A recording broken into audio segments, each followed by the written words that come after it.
Hello students, welcome to the class on Financial Management 2 subject. In this session, we are going to learn about how to determine the operating cycle. That is, how to calculate the operating cycle. Let us begin the session. Firstly, let us know what is operating cycle. We discussed in detail in the earlier sessions. Now, just let us brief about the operating cycle concept. Operating cycle concept ಅಂದರೆ ಏನು, ಮುಖ್ಯವಾಗಿ ಯಾಕೆ ಇದು ಬೇಕು? Operating cycle ಅನ್ನೋಂಥ concept ಯಾವುದೇ ಒಂದು ಆರ್ಗನೈಸೇಷನಲ್ಲಿ working capital ರಿಕ್ವೈರ್ಮೆಂಟ್ಸನ್ನು decide ಮಾಡಲಿಕ್ಕೆ ತುಂಬ ಮುಖ್ಯವಾಗಿ ಬೇಕಾಗತ್ತೆ. ಹಾಗಾದರೆ ಆಪರೇಟಿಂಗ್ ಸೈಕಲ್ ಅಂತ ಅಂದರೆ ಏನು? ಯಾವುದೇ ಒಂದು ವ್ಯವಹಾರ ಸಂಸ್ಥೆ ಒಂದು ಹಣವನ್ನು ವಿನಿಯೋಗಿಸಿ ಮತ್ತೆ ಆ ಹಣವನ್ನು ವಾಪಸ್ ಪಡಿಲಿಕ್ಕೆ ತಗುಲುವಂತಹ ಸಮಯವನ್ನು ಅಥವಾ ತಗಲುವಂತಹ ಅವಧಿಯನ್ನು ನಾವು ಆಪರೇಟಿಂಗ್ ಸೈಕಲ್ ಅಂತ ಹೇಳ್ತೀವಿ. ಅಂದರೆ this is a gap where the organization is going to invest some money in their activities, and the time period, that is from investing till it gets back its investment, that will be considered as the operating cycle. ಹಾಗಾದ್ರೆ ಸಂಕ್ಷಿಪ್ತವಾಗಿ ಇದ್ರ ಬಗ್ಗೆ ಹೇಳಬೇಕಂದ್ರೆ ಯಾವ ರೀತಿ ಹೇಳ್ಬೋದು? Say for example, let us take an example of the manufacturing organization. Manufacturing organization ಅನ್ನ ತಗೊಳ್ಳೋಣ. ಮ್ಯಾನುಫ್ಯಾಕ್ಚರಿಂಗ್ ಆರ್ಗನೈಸೇಷನ್ ಅಲ್ಲಿ ಯಾವ ರೀತಿಯಾಗಿ ಆಕ್ಟಿವಿಟೀಸ್ಗಳು ಶುರುವಾಗ್ತಾ ಹೋಗುತ್ತೆ? First what they will do, ಅವ್ರು ಏನ್ ಮಾಡ್ತಾರೆ? ಫಸ್ಟ್ ರಾ ಮೆಟೀರಿಯಲ್ಸ್ ಅನ್ನ ಪರ್ಚೇಸ್ ಮಾಡ್ತಾರೆ. ಪ್ರೊಡಕ್ಷನ್ ಪ್ರೋಸೆಸ್ ಬೇಕಾಗಿರುವಂತಹ ರಾ ಮೆಟೀರಿಯಲ್ಸ್ ಅನ್ನ ಪರ್ಚೇಸ್ ಮಾಡ್ತಾರೆ, ಹೌದಾ? ಸೊ ಒನ್ಸ್ ಅವರು ರಾ ಮೆಟೀರಿಯಲ್ಸ್ ಅನ್ನ ಪರ್ಚೇಸ್ ಮಾಡಿದ್ಮೇಲೆ ಅವ್ರು ಏನ್ ಮಾಡ್ತಾರೆ? ಪ್ರೊಡಕ್ಷನ್ ಆಕ್ಟಿವಿಟೀಸ್ ಅನ್ನ ಸ್ಟಾರ್ಟ್ ಮಾಡ್ತಾರೆ. ಪ್ರೊಡಕ್ಷನ್ ಆಕ್ಟಿವಿಟೀಸ್ ಅನ್ನ ಸ್ಟಾರ್ಟ್ ಮಾಡಿದ್ಮೇಲೆ ಆ ಒಂದು ರಾ ಮೆಟೀರಿಯಲ್ಸ್ ಅನ್ನ ನಾವೇನ್ ತಗೊಂಡಿರ್ತೀವಿ ಅದನ್ನ ಫಿನಿಶ್ಡ್ ಪ್ರಾಡಕ್ಟ್ ಆಗಿ ನಾವು ಕನ್ವರ್ಟ್ ಮಾಡ್ತಾ ಹೋಗ್ತೀವಿ. ಸೊ ಈ ರಾ ಮೆಟೀರಿಯಲ್ ನ ಫಿನಿಶ್ಡ್ ಪ್ರಾಡಕ್ಟ್ ಆಗಿ ಕನ್ವರ್ಟ್ ಮಾಡುವಂತ ಮಧ್ಯ ಇರೋ ಸ್ಟೇಜ್ ಅನ್ನ ನಾವೇನಂತ ಹೇಳ್ತೀವಿ? ವರ್ಕ್ ಇನ್ ಪ್ರೋಗ್ರೆಸ್ ಅಥವಾ ವರ್ಕ್ ಇನ್ ಪ್ರೋಸೆಸ್ ಅಂತ ಕೂಡ ನಾವು ಹೇಳ್ತೀವಿ. ಫಿನಿಶ್ಡ್ ಗೂಡ್ಸ್ ಆಗಿ ಪ್ರಾಡಕ್ಟ್ ಕನ್ವರ್ಟ್ ಆದ್ಮೇಲೆ ಆರ್ಗನೈಸೇಷನ್ ಏನ್ ಮಾಡುತ್ತೆ? ಆ ಪ್ರಾಡಕ್ಟ್ ಅನ್ನ ಸೇಲ್ಸ್ ಮಾಡುತ್ತೆ. ಸೊ ಸೇಲ್ಸ್ ಮಾಡಿದಾಗ ಏನಾಗುತ್ತೆ? ಇಲ್ಲಿ ಕೆಲವೊಂದು ಸಲ ಕ್ಯಾಶ್ ಸೇಲ್ಸ್ ಆಗತ್ತೆ, ಕೆಲವೊಂದು ಸಲ ಕ್ರೆಡಿಟ್ ಸೇಲ್ಸ್ ಆಗತ್ತೆ.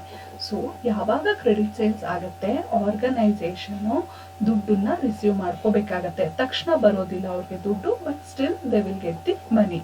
So that time period will be considered as, that is after getting their money, that is going to be considered as the received, that is the receivables received ಅಂತ ಹೇಳ್ತೀವಿ ನಾವು. ಅಂದ್ರೆ ಯಾವ ಹಣ ಬರ್ಬೇಕಿತ್ತು ಅದು ಬಂದಾಯ್ತು ಅಂತ ಹೇಳ್ತೀವಿ. ಸೊ ಇಲ್ಲಿ ಏನಾಗತ್ತೆ?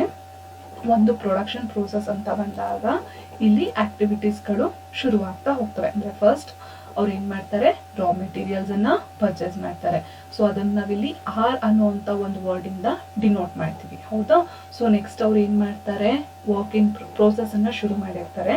ಸೊ ಇಲ್ಲಿ ಏನಾಗ್ತಾ ಇರುತ್ತೆ? ರಾ ಮೆಟೀರಿಯಲ್ ಫಿನಿಶ್ಡ್ ಗುಡ್ಸ್ ಆಗಿ, ಅಂದ್ರೆ ಕಚ್ಚಾ ವಸ್ತು ಸಿದ್ಧ ವಸ್ತುವಾಗಿ ಸಿದ್ಧಗೊಳ್ತಾ ಇರುತ್ತೆ. ಸೊ ಇದ್ರ ಮಧ್ಯೆ ಇರುವಂತ ಅವಧಿನ ನಾವೇನಂತ ಹೇಳ್ತೀವಪ್ಪ? ವರ್ಕ್ ಇನ್ ಪ್ರೋಗ್ರೆಸ್ ಅಥವಾ ವರ್ಕ್ ಇನ್ ಪ್ರೋಸೆಸ್ ಅಂತ ಹೇಳ್ತೀವಿ.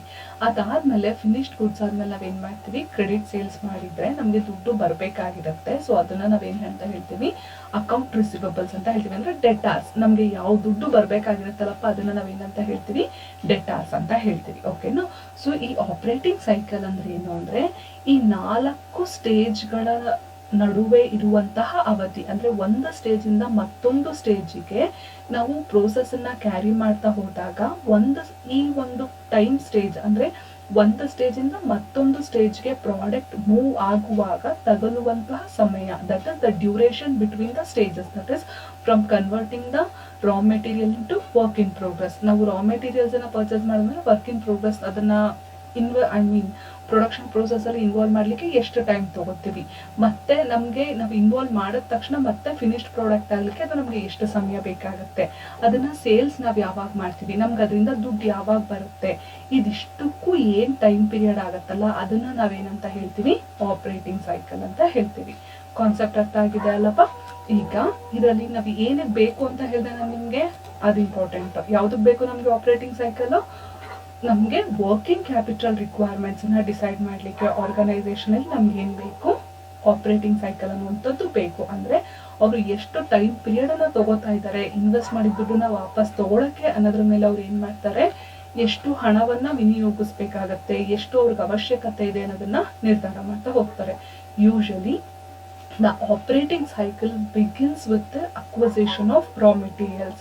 Operating cycle ಯಾವ್ದ್ರ ಜೊತೆ ಶುರು ಆಗುತ್ತೆ? That is from acquiring the or acquisition of the raw materials. And how it ends? ಯಾವ್ದ್ರ ಜೊತೆ ಇದು end ಆಗುತ್ತೆ?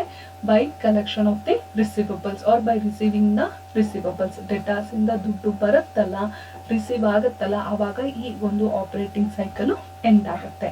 ಹಾಗಾದ್ರೆ ನಾವು ಇದನ್ನ ಒಂದು ಕಾನ್ಸೆಪ್ಟ್ ವೈಸ್ ಈಗ ನಾವು ಈ ಸರ್ಕಲ್ ವೈಸ್ ಅರ್ಥ ಮಾಡ್ಕೊಂಡಿದೀವಿ. ಇದನ್ನ ನಾವು ಅಕೌಂಟಿಂಗ್ ರಿಲೇಟೆಡ್ ಥಿಂಗ್ಸ್ ತಗೊಂಡ್ಬಂದಾಗ ಅದನ್ನ ನಾವು ಹೇಗೆ ಡಿನೋಟ್ ಮಾಡ್ತೀವಿ, ಯಾವ ರೀತಿಯಾಗಿ ನಾವು ಅದನ್ನ ರೆಕಾರ್ಡ್ ಮಾಡ್ತಾ ಹೋಗ್ತೀವಿ ಅಂತ ಅಂದ್ರೆ, ಸೊ ನಾವಿಲ್ಲಿ ಏನ್ ಮಾಡ್ತೀವಿ ಮುಖ್ಯವಾಗಿ ನಾನು ನಿಮ್ಗೆ ಹೇಳಿದೆ, ಒಂದು ಸ್ಟೇಜ್ ಇಂದ ಮತ್ತೊಂದು ಸ್ಟೇಜ್ಗೆ ಪ್ರಾಡಕ್ಟ್ ಮೂವ್ ಆಗಕ್ಕೆ ಏನ್ ಟೈಮ್ ತಗೊಳುತ್ತೆ ಅನ್ನೋದು ನಮಗೆ ಮುಖ್ಯ, ಹೌದಾ? ಸೊ ಹಾಗಾಗಿ ನಾವಿಲ್ಲಿ ಆಪರೇಟಿಂಗ್ ಸೈಕಲ್ ಅಲ್ಲಿ ಏನ್ ಮಾಡ್ತೀವಿ, ಆ ಡ್ಯೂರೇಷನ್ ಅನ್ನ ಫೈಂಡ್ ಮಾಡ್ತಾ ಹೋಗ್ತೀವಿ. ಒಂದು ಸ್ಟೇಜ್ ಇಂದ ಮತ್ತೊಂದು ಸ್ಟೇಜ್ಗೆ ಇರುವಂತಹ ಡ್ಯೂರೇಷನ್, ಹೌದಾ? So from the raw materials, or ಅಂತ ಅಂದ್ರೆ ರಾ ಮೆಟೀರಿಯಲ್ಸ್, ಡಬ್ಲ್ಯೂ ಅಂತ ಅಂದ್ರೆ ವರ್ಕ್ ಇನ್ ಪ್ರೋಗ್ರೆಸ್, ಎಫ್ ಅಂತ ಅಂದ್ರೆ ಫಿನಿಶ್ಡ್ ಗೂಡ್ಸ್, ಡಿ ಅಂತ ಅಂದ್ರೆ ಡೆಟಾರ್ಸ್. ಸೊ ನಾನು ಬರೀ ಈ 4 ಕಾನ್ಸೆಪ್ಟ್ ಬಗ್ಗೆ ಮಾತ್ರ ಹೇಳ್ತಾ ಇದ್ದೀನಿ, ಮುಂದಕ್ಕೆ ಹೇಳ್ತೀನಿ ಇದ್ರ ಬಗ್ಗೆ. ಸೊ ಇವಾಗ ಈ ರಾ ಮೆಟೀರಿಯಲ್ಸ್ ಇಂದ ವರ್ಕ್ ಇನ್ ಪ್ರೋಗ್ರೆಸ್ ಮತ್ತೆ ಫಿನಿಶ್ಡ್ ಗೂಡ್ಸ್ ಮತ್ತೆ ಕಲೆಕ್ಷನ್ ಆಫ್ ಡೆಟಾರ್ಸ್, ಇಲ್ಲಿ ತನಕ ಆಗುವಂತ ಟೈಮ್ ಪೀರಿಯಡ್ ಏನಿರುತ್ತೆ ಅದನ್ನ ನಾವು ಡ್ಯೂರೇಷನ್, ಈ ಒಂದು ಡ್ಯೂರೇಷನ್ ಅನ್ನ ನಾವು ಆಪರೇಟಿಂಗ್ ಸೈಕಲ್ ನಲ್ಲಿ ಕ್ಯಾಲ್ಕುಲೇಟ್ ಮಾಡ್ತಾ ಹೋಗ್ತೀವಿ. ಹಾಗಾದ್ರೆ ಸಿಂಬಾಲಿಕ್ ಆಗಿ ನಾವು ಇದನ್ನ ಯಾವ ರೀತಿ ಬರೀತೀವಿ, ಅಕೌಂಟಿಂಗ್ ಟರ್ಮಿನಾಲಜೀಸ್ ಅಲ್ಲಿ ನಾವು ಇದನ್ನ ಯಾವ ರೀತಿ ಬರೀತೀವಿ ಅಂತ ಅಂದ್ರೆ, here oh that means duration of the operating cycle. Operating cycle ನಲ್ಲಿ ಇರುವಂತಹ ಅವಧಿ, duration of the operating cycle is equal to, ಅದರಲ್ಲಿ ಏನೇನ್ ಕನ್ಸಿಡರ್ ಮಾಡ್ತೀವಿ, first one raw material storage period. ನಾವು ರಾ ಮೆಟೀರಿಯಲ್ ಸ್ಟೋರೇಜ್ ಪೀರಿಯಡ್ ಬಗ್ಗೆ ಹೇಳ್ತೀವಿ. ಫಸ್ಟ್ ಇಲ್ಲಿ ಏನೇನು ಇನ್ವಾಲ್ವ್ ಆಗಿದೆ ಅಂತ ನಾನು ಹೇಳ್ತೀನಿ, ಆಮೇಲೆ ಈ ಟರ್ಮ್ಸ್ ಗಳ ಬಗ್ಗೆ ನಾನು ನಿಮಗೆ ಡೀಟೇಲ್ ಆಗಿ ಹೇಳ್ತೀನಿ. ಫಸ್ಟ್ ಒನ್ ಏನ್ ತಗೊಂತೀವಿ, ನಾವು ರಾ ಮೆಟೀರಿಯಲ್ಸ್ ತಗೊಂತೀವಿ. ಈ ಇಮೇಜ್ ಅಲ್ಲಿ ನೀವು ಡಿನೋಟ್ ಮಾಡ್ತಾ ಬರ್ಬೋದು, ನಿಮಗೆ ಗೊತ್ತಾಗತ್ತಲ್ವಾ. ಫಸ್ಟ್ ಆರ್ ಇದೆ, ಆರ್ ಅಂದ್ರೆ ಏನು, ರಾ ಮೆಟೀರಿಯಲ್ಸ್. ನೆಕ್ಸ್ಟ್ ಏನಿದೆಯಪ್ಪ, work in progress, next finished goods, then debtors. ಈ ರೀತಿಯಾಗಿ ನೀವು ಈಸಿಯಾಗಿ ಇದನ್ನ ನೆನ್ಪಿಟ್ಕೋಬಹುದು, ಓಕೆನಾ? ಸೊ ಫಸ್ಟ್ ಯಾವ್ದು ರಿಲೇಟೆಡ್ ಬರ್ಬೇಕು, ಇಲ್ಲಿ ರಾ ಮೆಟೀರಿಯಲ್ಸ್ ರಿಲೇಟೆಡ್ ಬರಬೇಕು. ನೆಕ್ಸ್ಟ್ ಯಾವ್ದು ಬರಬೇಕು, ವರ್ಕ್ ಇನ್ ಪ್ರೋಗ್ರೆಸ್ ಬರಬೇಕು. ನೆಕ್ಸ್ಟ್ ಅದಾದ್ಮೇಲೆ ಏನ್ ಬರಬೇಕು, ಫಿನಿಶ್ಡ್ ಗೂಡ್ಸ್ ಬರಬೇಕು. ಅದಾದ್ಮೇಲೆ ಯಾವ್ದು ಬರಬೇಕು, ಡೆಟಾರ್ಸ್ ಕಲೆಕ್ಷನ್ ಬರಬೇಕು. ಇದಿಷ್ಟು ಟರ್ಮಿನಾಲಜೀಸ್ ನೆನಪಿರುತ್ತಲ್ವಾ ನಿಮ್ಗೆ, raw materials, work in progress, finished goods ಮತ್ತೆ ಡೆಟಾರ್ಸ್. ಈಗ ಇದೆಲ್ಲಾದ್ರೂ ಟೈಮ್ ಪೀರಿಯಡ್ ಗಳನ್ನು ನಾವ್ ಇಲ್ಲಿ ಹಾಕೊಂತ ಹೋದ್ರೆ ನಮ್ಗೆ ಫಾರ್ಮುಲಾ ಸಿಗುತ್ತೆ. ಅಂದ್ರೆ ರಾ ಮೆಟೀರಿಯಲ್ಸ್ ಸಂಬಂಧಪಟ್ಟ ಹಾಗೆ ರಾ ಮೆಟೀರಿಯಲ್ಸ್ ಸ್ಟೋರೇಜ್ ಪೀರಿಯಡ್, ನಾವು ಎಷ್ಟು ಪೀರಿಯಡ್ ಅದನ್ನ ಸ್ಟೋರ್ ಮಾಡ್ತಾ ಹೋಗ್ತೀವಿ ಅಂತ. So first one is raw material storage period. ಅದಾದ್ಮೇಲೆ work in process period. Next one finished goods storage period. Next one debtors collection period, and last one is about the creditors payment period. So first let us know what are the meaning of these terms. ಈ terms ಗಳ meaning ಏನು? ಮೊದಲನೇದಾಗಿ ನಾನು ನಿಮ್ಗೆ ಏನ್ ಹೇಳ್ತಾ ಇದ್ರಲ್ಲಿ ಇವಾಗ ರಾ ಮೆಟೀರಿಯಲ್ಸ್ ಸ್ಟೋರೇಜ್ ಪೀರಿಯಡ್ ಅಂತ ಅಂದ್ರೆ ಏನ್, ಹಾಗಾದ್ರೆ ಏನಿರಬಹುದು ಅದು? ಯೂಶಲಿ ಏನಾಗುತ್ತೆ ಅಂದ್ರೆ, ನಿಮ್ಮ ಒಂದು ಬಿಸ್ನೆಸ್ ಆರ್ಗನೈಸೇಷನ್ ಅಲ್ಲಿ ನೀವು ಮೆಟೀರಿಯಲ್ಸ್ ಅನ್ನ ಪರ್ಚೇಸ್ ಮಾಡ್ತೀರಾ, ಹೌದಾ? ಪ್ರೊಡಕ್ಷನ್ ಪ್ರೋಸೆಸ್ ಅದನ್ನ ಎಷ್ಟು ಅವಶ್ಯಕತೆ ಇರುತ್ತೆ ಅದನ್ನ ಪರ್ಚೇಸ್ ಮಾಡ್ತೀರಾ. ಪರ್ಚೇಸ್ ಮಾಡಿದ ತಕ್ಷಣ ನೀವು ಅದನ್ನ ಪ್ರೊಡಕ್ಷನ್ ಪ್ರೋಸೆಸ್ ಅಲ್ಲಿ ಯೂಸ್ ಮಾಡ್ತೀರಾ? ಆಗತ್ತಾ ಅದು? ಇಲ್ಲ. ಯಾಕೆಂದ್ರೆ ಸಮಟೈಮ್ಸ್ ನಿಮ್ಮ ಹತ್ರ ಮುಂಚೆನೆ ಇರಬಹುದು ಮೆಟೀರಿಯಲ್ಸ್, ಅಥವಾ ಸಮಟೈಮ್ಸ್ ಹೊಸದಾಗಿ ಪರ್ಚೇಸ್ ಮಾಡಿದ್ರೆ ಇಮಿಡಿಯೇಟ್ ಯೂಸ್ ಮಾಡಬಹುದು. ಸೊ ಈ ಟೈಮ್ ಗ್ಯಾಪ್, ನೀವು ಪರ್ಚೇಸ್ ಮಾಡ್ದಾಗಿಂದ ಅದನ್ನ ಎಷ್ಟು ದಿನ ನಿಮ್ಮ ಒಂದು ಏನು ಲೈಕ್ ಸ್ಟೋರ್ ಅಲ್ಲಿ ಅದನ್ನ ಸ್ಟೋರ್ ಮಾಡ್ಕೊಂತ ಹೋಗ್ತೀರಾ ಅಂದ್ರೆ, ನಿಮ್ಮ ಗೋಡೌನ್ ಇರಬಹುದು ಅಥವಾ ನಿಮ್ಮ ಸ್ಟೋರೇಜ್ ಫೆಸಿಲಿಟೀಸ್ ಅಲ್ಲಿ ನೀವು ಎಷ್ಟು ದಿನ ಅದನ್ನ ಸ್ಟೋರ್ ಮಾಡ್ತೀರಾ ಅಥವಾ ಎಷ್ಟು ಅವಧಿ ಅದನ್ನ ಸ್ಟೋರ್ ಮಾಡ್ತೀರಾ ಅನ್ನೋದನ್ನ ನಾವೇನಂತ ಹೇಳ್ತೀವಿ, ರಾ ಮೆಟೀರಿಯಲ್ಸ್ ಸ್ಟೋರೇಜ್ ಪೀರಿಯಡ್ ಅಂತ ಹೇಳ್ತೀವಿ. So it represents, what it is going to represents the average period during which the raw materials are kept in the stores. How that is the time period of storing the raw materials in the business organization. And second one, work in process period. work in process ಅಂತ ನಾವು ಹೇಳ್ತೀವಿ. work in process ಅಂತ ಅಂದ್ರೆ ಇದೇನಾಗುತ್ತೆ, ನೀವು ಪ್ರೊಡಕ್ಷನ್ಗೆ ಒಂದ್ಸಲ materials ಅನ್ನ issue ಮಾಡಿದ್ಮೇಲೆ ಅದೇನಾಗುತ್ತೆ, ಫಿನಿಶ್ಡ್ ಗೂಡ್ಸ್ ಆಗಿ ಕನ್ವರ್ಟ್ ಆಗುತ್ತೆ. ಆ ಫಿನಿಶ್ಡ್ ಗೂಡ್ಸ್ ಆಗಿ ಕನ್ವರ್ಟ್ ಆಗೋ ತನಕನೂ ಕೂಡ ಒಂದು ಟೈಮ್ ಪೀರಿಯಡ್ ಬೇಕು, ಹೌದಾ? ನೀವು ಕಚ್ಚಾ ವಸ್ತುನ ಇಟ್ಕೊಂಡು ಉತ್ಪಾದನೆನ ಶುರು ಮಾಡಿರ್ತೀರ. ಸೊ ನಿಮ್ಮ ಕಚ್ಚಾ ವಸ್ತು ಸಿದ್ಧ ವಸ್ತುವಾಗಿ ಕನ್ವರ್ಟ್ ಆಗೋ ತನಕ ಇರುವಂತ ಟೈಮ್ ಪೀರಿಯಡ್ ಅನ್ನ ನಾವೇನಂತ ಹೇಳ್ತೀವಿ, ವರ್ಕ್ ಇನ್ ಪ್ರೋಸೆಸ್ ಪೀರಿಯಡ್ ಅಂತ ಹೇಳ್ತೀವಿ. So this is a time gap between issue of materials, ನಿಮ್ಗೆ ಯಾವಾಗ ಮೆಟೀರಿಯಲ್ಸ್ ಸಿಗುತ್ತೆ, ಪ್ರೊಡಕ್ಷನ್ ಯಾವಾಗ ಮುಗಿಯುತ್ತೆ, ಫಿನಿಶ್ಡ್ ಗೂಡ್ಸ್ ಆಗಿ ನಿಮಗೆ ಯಾವಾಗ ಸಿಗುತ್ತೆ, ಈ ಎರಡೂ ಮಧ್ಯೆ ಇರುವಂಥ ಟೈಮ್ ಗ್ಯಾಪನ್ನು ನಾವೇನಂತ ಹೇಳ್ತೀವಿ, ವರ್ಕ್ ಇನ್ ಪ್ರೋಸೆಸ್ ಪೀರಿಯಡ್ ಅಂತ ಹೇಳ್ತೀವಿ. ಓಕೆನಾ. ನೆಕ್ಸ್ಟ್ ಒನ್ ಏನಿದೆ ಇಲ್ಲಿ, ಫಿನಿಶ್ಡ್ ಗೂಡ್ಸ್ ಸ್ಟೋರೇಜ್ ಪೀರಿಯಡ್ ಅಂತ ಇದೆ. Can you guess what it is? Finished goods storage period ಅಂದರೆ ಏನು? ನೀವು ಇವಾಗ ಮ್ಯಾನುಫ್ಯಾಕ್ಚರಿಂಗ್ ಆಕ್ಟಿವಿಟೀಸ್ ಅನ್ನ ಮುಗಿಸಿರ್ತೀರ, ನಿಮ್ಮ ಹತ್ರ ಇವಾಗ ಫಿನಿಶ್ಡ್ ಗೂಡ್ಸ್ ಇದೆ, but based on the market demand you have to sell your products, ಹೌದಲ್ವಾ? ಸೊ ಮಾರ್ಕೆಟಲ್ಲಿ ನಿಮ್ಮ ಪ್ರಾಡಕ್ಟಿಗೆ ಹೇಗೆ ಡಿಮ್ಯಾಂಡ್ ಇದೆ ಅದ್ರ ಪ್ರಕಾರ ನೀವೇನು ಮಾಡ್ತೀರಾ, ನಿಮ್ಮ ಪ್ರಾಡಕ್ಟ್ಸನ್ನು ಸೇಲ್ ಮಾಡ್ತಾ ಹೋಗ್ತೀರಾ. ಇಲ್ಲಿ ನಿಮ್ಗೆ ಇಷ್ಟ ಬಂದ ತಕ್ಷಣ ನಿಮ್ಮ ಪ್ರಾಡಕ್ಟ್ಸನ್ನು ಸೇಲ್ ಮಾಡ್ಲಿಕ್ಕೆ ಆಗಲ್ಲ. ಸೊ ನೀವು ಫಿನಿಶ್ಡ್ ಗೂಡ್ಸನ್ನು ಮ್ಯಾನುಫ್ಯಾಕ್ಚರ್ ಮಾಡಿದ ಡೇಯಿಂದ ಯಾವಾಗ ನಿಮ್ಮ ಗೂಡ್ಸನ್ನು ನೀವು ಸೇಲ್ ಮಾಡ್ತೀರಾ ಅಲ್ಲಿ ತನಕ ಇರುವಂಥ ಟೈಮ್ ಪೀರಿಯಡನ್ನು ನಾವೇನಂತ ಹೇಳ್ತೀವಿ, ಫಿನಿಶ್ಡ್ ಗೂಡ್ಸ್ ಸ್ಟೋರೇಜ್ ಪೀರಿಯಡ್ ಅಂತ ಹೇಳ್ತೀವಿ. ಓಕೆನಾ. So the next one is about the debtors collection period. Debtors collection period ಅಂತ ಬಂದಾಗ, ಡೆಟಾರ್ಸ್ ಅಂತ ಅಂದರೆ ಯಾರು? Who is the debtors? ನೀವು ಯಾರಿಗೆ ಸಾಲವನ್ನು ಕೊಟ್ಟಿರ್ತೀರಾ ಅಂದರೆ ನಿಮ್ಮ ಬಿಸ್ನೆಸ್ಸಲ್ಲಿ ನೀವು ಬಿಸ್ನೆಸ್ ಸೇಲ್ಸನ್ನ ಮಾಡುವಾಗ ಕ್ರೆಡಿಟ್ ಸೇಲ್ಸ್ ಮಾಡಿರ್ತೀರಾ. ಸೊ ಕ್ರೆಡಿಟ್ ಸೇಲ್ಸ್ ಮಾಡಿದಾಗ ಏನಾಗಿರುತ್ತೆ, ನಿಮಗೆ ಅವರು ದುಡ್ಡನ್ನ ಕೊಡಬೇಕಾಗಿರುತ್ತೆ, ಅವ್ರು ನಿಮ್ಗೆ ಫುಲ್ ದುಡ್ಡನ್ನ ಕೊಟ್ಟಿರಲ್ಲ. ಸೊ ಅಂಥ ಸಮಯದಲ್ಲಿ ಅವ್ರು ಏನು ಮಾಡ್ತಾರೆ, ಫಾರ್ ಎಕ್ಸಾಂಪಲ್ ಇವಾಗ ನೀವು ಮಾರ್ಚಲ್ಲಿ ನಿಮ್ಮ ಗೂಡ್ಸನ್ನ ಸೇಲ್ಸ್ ಮಾಡ್ತೀರಾ ಅಂತ ಅಂದ್ಕೊಳ್ಳೋಣ. ಮಾರ್ಚಲ್ಲಿ ಗೂಡ್ಸನ್ನ ಸೇಲ್ಸ್ ಮಾಡಿದಾಗ ಏನಾಗುತ್ತೆ, ನೀವು ಅವ್ರು ಹೇಳ್ತಾರೆ 2 months ಬಿಟ್ಟು ನಿಮಗೆ ದುಡ್ಡನ್ನ ಕೊಡ್ತೀವಿ ಅಂತ ಹೇಳ್ತಾರೆ. ಫಾರ್ ಎಕ್ಸಾಂಪಲ್ ಮೇ ಅಂತ ಅನ್ಕೊಳ್ಳೋಣ, ಅವ್ರು ನಿಮಗೆ ಮೇ ತಿಂಗಳಲ್ಲಿ ದುಡ್ಡನ್ನ ಕೊಡಬೇಕು. ಸೊ ನೀವು ಅವ್ರಿಗೆ 2 ತಿಂಗಳ ಅವಧಿನ ಕೊಟ್ರಿ, ಏಪ್ರಿಲ್ ಮತ್ತು ಮೇ. ಸೊ ಈ 2 ತಿಂಗಳ ಅವಧಿ ಕೊಟ್ಟಾಗ ಮಾರ್ಚ್ ಪೂರ್ತಿ ಕನ್ಸಿಡರ್ ಮಾಡಿಕೊಂಡ್ರೆ 3 months ಆಗುತ್ತೆ. March April May 3 months time ಇರ್ಬೋದು ಅಥವಾ 2 months ಟೈಮ್ ಇರ್ಬೋದು. ನೀವು ಅವ್ರಿಗೆ ಎಷ್ಟು ಟೈಮ್ ಕೊಟ್ಟಿರ್ತೀರಲ್ಲ, ನೀವು ವಾಪಸ್ ಅದನ್ನು ಕಲೆಕ್ಟ್ ಮಾಡ್ಕೊತೀವಿ ಅಂತ ಹೇಳಿ ಅದನ್ನು ಡೆಟಾರ್ಸ್ ಕಲೆಕ್ಷನ್ ಪೀರಿಯಡ್ ಅಂತ ಹೇಳ್ತೀವಿ. ಓಕೆನಾ. ಸೊ ನಿಮ್ಮ ಟೈಮ್ ಗ್ಯಾಪ್, ನೀವು ಸೇಲ್ಸ್ ಮಾಡಿದ ಟೈಮು ಮತ್ತು ನಿಮಗೆ ಆ ಸೇಲ್ಸ್ ಮಾಡಿದ ತಕ್ಷಣ ದುಡ್ಡು ಬಂದಿರಲ್ಲ, ಯಾವಾಗ ನಿಮಗೆ ಕ್ಯಾಶ್ ರಿಯಲೈಸ್ ಆಗುತ್ತೆ, ಯಾವಾಗ ನೀವು ಕ್ಯಾಶನ್ನು ರಿಸೀವ್ ಮಾಡ್ಕೋತೀರಾ ಅದನ್ನು ನಾವೇನಂತ ಹೇಳ್ತೀವಿ, ಡೆಟಾರ್ಸ್ ಕಲೆಕ್ಷನ್ ಪೀರಿಯಡ್ ಅಂತ ಹೇಳ್ತೀವಿ. ಓಕೆನಾ. So the next one is about the creditors collection period. So ಅಥವಾ ಕ್ರೆಡಿಟಾರ್ಸ್ ಪೇಮೆಂಟ್ ಪೀರಿಯಡ್ ಅಂತ ಹೇಳ್ತೀವಿ ನಾವು. ಕ್ರೆಡಿಟಾರ್ಸ್ ಪೇಮೆಂಟ್ ಪೀರಿಯಡ್ ಅಂದ್ರೆ ಏನು? ಕ್ರೆಡಿಟಾರ್ಸ್ ಅಂದರೆ ಯಾರು? ನಾವು ಪರ್ಚೇಸನ್ನು ಮಾಡಿರ್ತೀವಿ ಅಂತ ಅನ್ಕೊಳ್ಳೋಣ. ಪರ್ಚೇಸನ್ನು ಮಾಡಿದಾಗ ಏನಾಗುತ್ತೆ, ನಾವು ಅವ್ರಿಗೆ ದುಡ್ಡನ್ನ ಕೊಡಬೇಕಾಗತ್ತೆ. ನಮಗೆ ಕ್ರೆಡಿಟಾರ್ ಅಂದರೆ ನಮ್ಗೆ ಸಾಲಗಾರ ಯಾರಿರ್ತಾರೆ ಅವ್ರಿಗೆ ಎಷ್ಟು ಟೈಮ್ ಪೀರಿಯಡನ್ನು ಕೊಟ್ಟಿದ್ದಾರೆ ನಾವು ಆ ದುಡ್ಡನ್ನ ವಾಪಸ್ ಕೊಡಲಿಕ್ಕೆ ಅನ್ನೋದನ್ನು ನಾವು ಕ್ರೆಡಿಟಾರ್ ಪೇಮೆಂಟ್ ಪೀರಿಯಡ್ ಅಂತ ಹೇಳ್ತೀವಿ. ಅಂದರೆ ಇಲ್ಲಿ ನಾವು ಕ್ರೆಡಿಟಾರ್ ಇದಿಷ್ಟು ನಮಗೆ ತಗಲುವಂತಹ ಸಮಯ, ಹೌದಾ? ರಾ ಮೆಟೀರಿಯಲ್ಸಿಂದ ಫಿನಿಶ್ಡ್ ವರ್ಕ್ ಇನ್ ಪ್ರೋಗ್ರೆಸ್ ಹೋಗಿ ಫಿನಿಶ್ಡ್ ಗುಡ್ಸ್ ಹೋಗಿ ನಮಗೆ ದುಡ್ಡು ಬರುವಂಥದ್ದು, ಇದಿಷ್ಟು ನಮಗೆ ಬರಬೇಕಾಗಿರುವಂತಹ ದುಡ್ಡಿಗೆ ಆಗ್ತಿರುವಂತಹ ಸಮಯ. ಇದು ಕ್ರೆಡಿಟಾರ್ಸ್ ಮಾತ್ರ ನಾವು ಬೇರೆಯವ್ರಿಗೆ ದುಡ್ಡನ್ನ ಕೊಡೋಕ್ಕೆ ತಗಲುವಂತಹ ಸಮಯ. ಹಾಗಾಗಿ ನಾವು ನಮಗೆ ಬರಬೇಕಾಗಿರುವಂತಹ ದುಡ್ಡಕ್ಕೆ ತಕ್ಕ ಸಮಯದಿಂದ ನಾವು ಕೊಡಬೇಕಾಗಿರುವಂತಹ ದುಡ್ಡಿಗೆ ಇರುವಂತಹ ಸಮಯವನ್ನು ಡಿಡಕ್ಟ್ ಮಾಡ್ತಾ ಹೋಗ್ತೀವಿ. That is here we are going to add all the time, that is whatever is going to involve with from receiving the money, and we are going to deduct the same by paying the money. So ನಾವು ಇದನ್ನ ಹೇಗೆ calculate ಮಾಡ್ತೀವಿ ಅಂತ ಅಂದರೆ, ರಾ ಮೆಟೀರಿಯಲ್ಸನ್ನು store ಮಾಡೋ period, work in ಪ್ರೋಗ್ರೆಸ್ಸನ್ನು carry ಮಾಡುವಂಥ period, finished goods ಆಗಿ ಅದನ್ನು ಸೇಲ್ಸ್ ಮಾಡೋ ತನಕ ಸ್ಟೋರ್ ಆಗುವಂಥ ಪೀರಿಯಡು, ಡೆಟಾರ್ಸನ್ನು ಕಲೆಕ್ಟ್ ಮಾಡ್ಕೊಳ್ಳೋ ಪೀರಿಯಡು, ಇದಿಷ್ಟನ್ನು ಆ್ಯಡ್ ಮಾಡಿಕೊಂಡು ನಾವೇನು ಮಾಡ್ತೀವಿ, ಅದರಿಂದ ಕ್ರೆಡಿಟಾರ್ಸ್ ಪೇಮೆಂಟ್ ಪೀರಿಯಡನ್ನು ಡಿಡಕ್ಟ್ ಮಾಡ್ತೀವಿ. ಸೊ ಇದಿಷ್ಟು ಬೇಸಿಕ್ ಕಾನ್ಸೆಪ್ಟ್ಸ್ ನಿಮಗೆ ಕ್ಲಿಯರ್ ಆಗಿದೆ ಅಂತ ಅಂದ್ಕೊಂಡು will move with the further. So ನಾನು ನಿಮಗೆ ಏನೇನು ಹೇಳಿದೆ, ರಾ ಮೆಟೀರಿಯಲ್ಸ್ ಆಗಿರ್ಬೋದು, work in progress, finished goods, debtors ಮತ್ತು ಕ್ರೆಡಿಟಾರ್ಸ್ ರಿಲೇಟೆಡು ಪ್ರತಿಯೊಂದಕ್ಕೂ ಕೂಡ ಇಲ್ಲಿ ನಾವೇನು ಮಾಡ್ತೀವಿ, ಒಂದೊಂದು ಫಾರ್ಮುಲಾನ ಯೂಸ್ ಮಾಡಿ ಕ್ಯಾಲ್ಕುಲೇಷನ್ ಮಾಡ್ತಾ ಹೋಗ್ತೀವಿ. ಹೇಗೆ ನಾವಿಲ್ಲಿ ಕ್ಯಾಲ್ಕುಲೇಷನ್ ಮಾಡ್ತೀವಿ ಅನ್ನೋದನ್ನು ತಿಳ್ಕೊಳ್ಳೋಣ.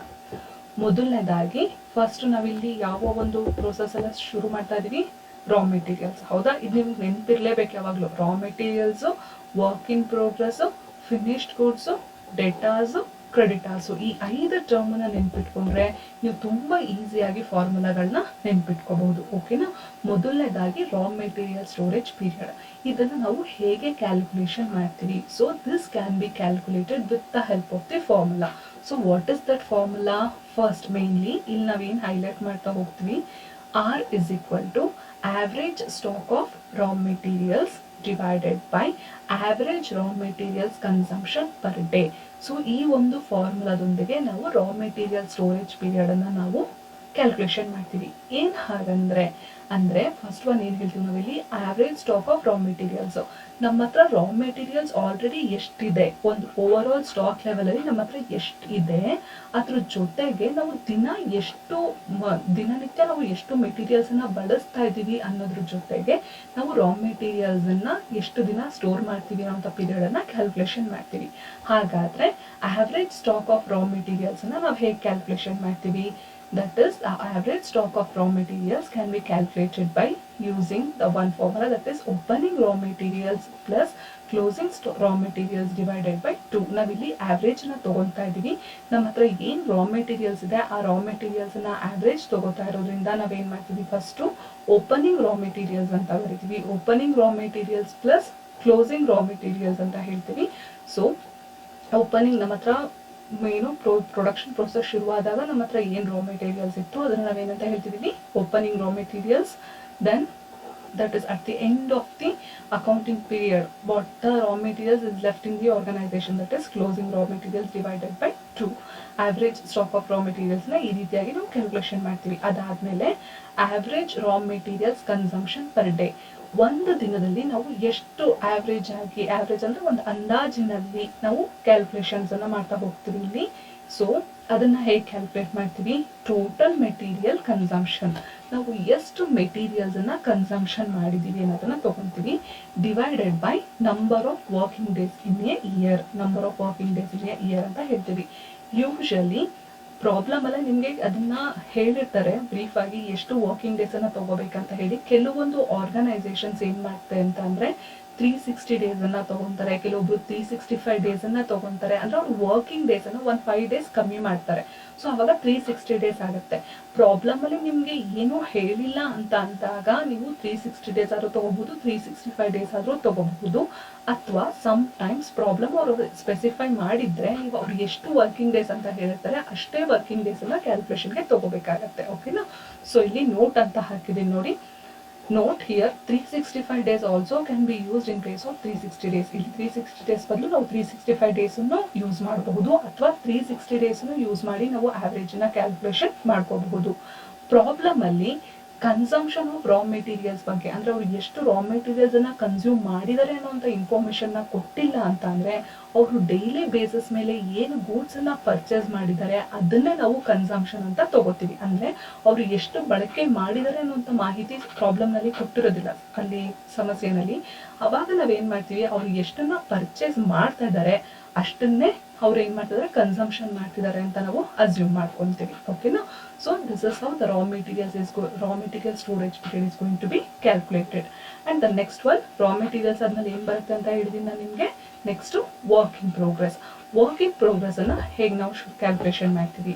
So here work in progress or work in process ಅಂತ ಕೂಡ ನಾವು ಹೇಳ್ತೀವಿ. ವರ್ಕ್ ಇನ್ ಪ್ರೋಸೆಸ್ ಪೀರಿಯಡ್ ಇದನ್ನ ಹೇಗೆ ಕ್ಯಾಲ್ಕುಲೇಷನ್ ಮಾಡ್ತೀವಿ, W is equal to average stock of work in progress and average divided by average cost of production per day. ಅವರು ಒಂದು ದಿನದಲ್ಲಿ ಎಷ್ಟು ಪ್ರೊಡಕ್ಷನ್ ಅನ್ನ ಮಾಡ್ತಾ ಇದ್ದಾರೆ, average cost of production per day and average stock of work in progress. ಅಂದ್ರೆ ಅವರು ಎಷ್ಟು ಆಲ್ರೆಡಿ ಪ್ರೋಸೆಸ್ ಅಲ್ಲಿ ನಡೀತಾ ಇದೆ, ಕೆಲಸ ನಡೀತಾ ಇದೆ, ಎಷ್ಟು ಮಟ್ಟದಲ್ಲಿ ಯಾವ ಒಂದು ಲೆವೆಲ್ ಅಲ್ಲಿ ನಡೀತಾ ಇದೆ, ಮತ್ತೆ ಎಷ್ಟು ಪ್ರೊಡಕ್ಷನ್ ಪ್ರೋಸೆಸ್ ಕಂಪ್ಲೀಟ್ ಆಗಿದೆ ಒಂದು ದಿನದಲ್ಲಿ ಅನ್ನೋದನ್ನ ತಗೋತಾರೆ.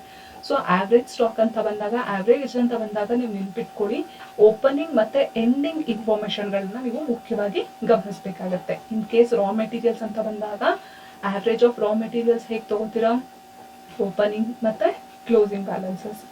ವರ್ಕಿಂಗ್ ಪ್ರೋಸೆಸ್ ಅಂತ ಬಂದಾಗ ಇಲ್ಲೂ ಕೂಡ ಅಷ್ಟೇ ಓಪನಿಂಗ್ ವರ್ಕಿಂಗ್ ಪ್ರೋಸೆಸ್ ಮತ್ತೆ ಕ್ಲೋಸಿಂಗ್ ವರ್ಕಿಂಗ್ ಪ್ರೋಸೆಸ್ ಎರಡನ್ನೂ ಆಡ್ ಮಾಡಿ ಅದನ್ನ divided by 2 ಮಾಡಿದಾಗ you will get the average. Okay, so here how we are going to calculate it, that is in the first one average stock of work in progress. ಹೇಗೆ calculation ಮಾಡ್ಕೊಂತೀವಿ ಇದನ್ನ, opening work in progress plus closing work in progress divided by 2.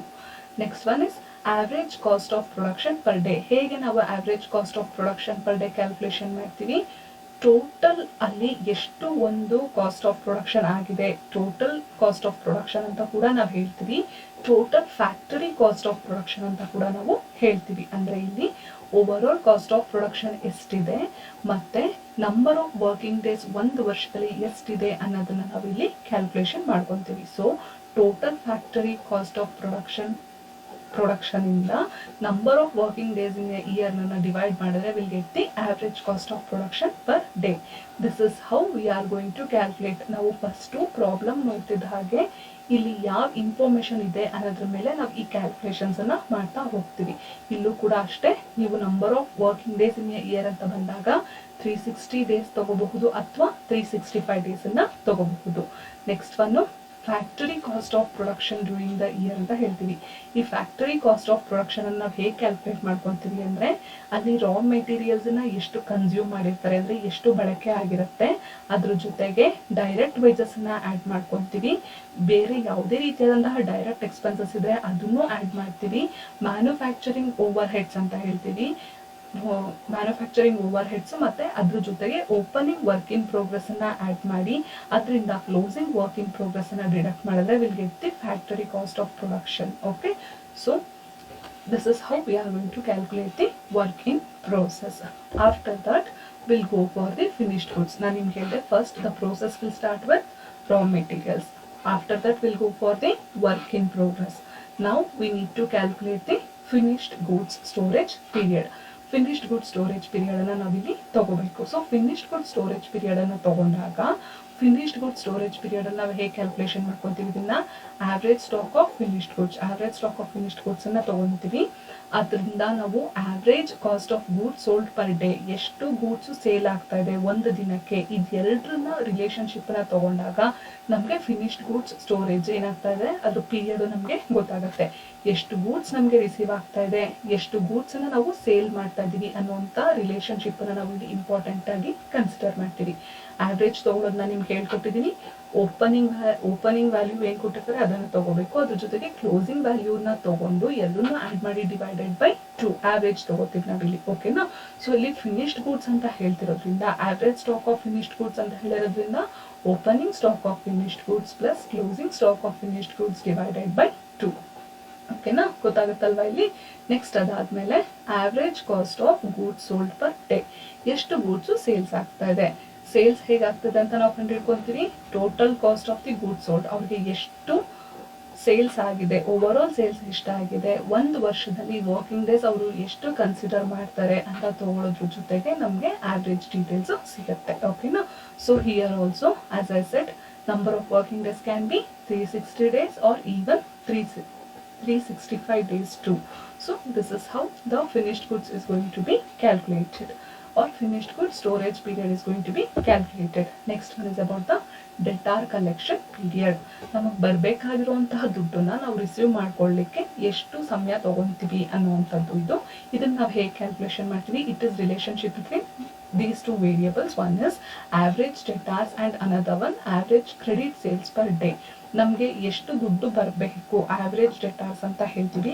Average credit sales per day, ನಾವು ಒಂದು ದಿನಕ್ಕೆ ಎಷ್ಟು sales ಅನ್ನ ಮಾಡ್ತಾ ಇದೀವಿ, ಕ್ರೆಡಿಟ್ ಸೇಲ್ಸ್ ಅನ್ನ ಅನ್ನೋದ್ರದ ಕ್ಯಾಲ್ಕುಲೇಷನ್, ಇದೆರಡನ್ನೂ ಡಿವೈಡ್ ಮಾಡಿ ಬರುವಂತ ಅಮೌಂಟ್ ನಾವೇನಂತ ಹೇಳ್ತೀವಿ, ಡೆಟಾರ್ ಕಲೆಕ್ಷನ್ ಪೀರಿಯಡ್ ಅಂತ ಹೇಳ್ತೀವಿ. ಸೊ ಇಲ್ಲಿ ನಾವು ಆವರೇಜ್ ಡೆಟಾರ್ಸ್ ಕ್ಯಾಲ್ಕುಲೇಷನ್ ಮಾಡ್ಕೊಳ್ಳೋದು ನಿಮ್ಗೆ ಗೊತ್ತು. ಆವರೇಜ್ ಅಂತ ಹೇಳಿದಾಗ ಓಪನಿಂಗ್ ಮತ್ತೆ ಕ್ಲೋಸಿಂಗ್ ತಗೋತೀರಾ. So opening debtors plus closing debtors divided by 2. So from that we can get the average debtors.